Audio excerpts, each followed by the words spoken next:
ribuan suara.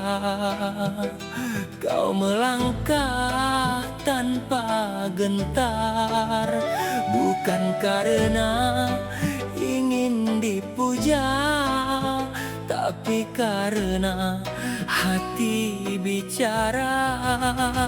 Namamu Fatimah Az-Zahra, putri muda yang memilih berdiri saat banyak orang memilih diam.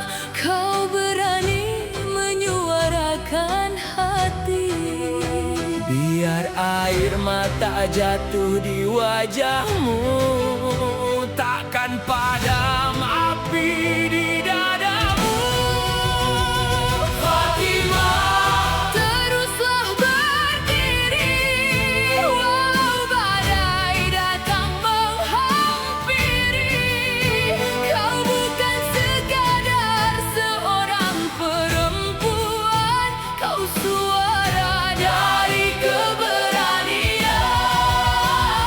Fatimah, Jangan pernah takut bila langkahmu demi yang kau yakini, karena sejarah akan mencatat pernah ada perempuan yang berdiri.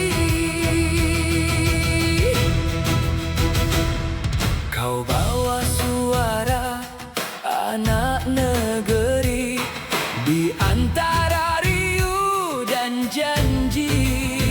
Tak kau genggam pedang dan senjata, hanya keberanian di dalam dada.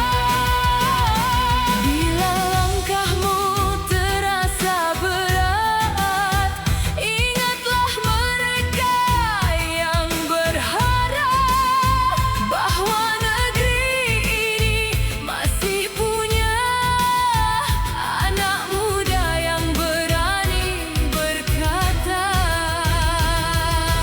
Bukan tentang siapa yang menang,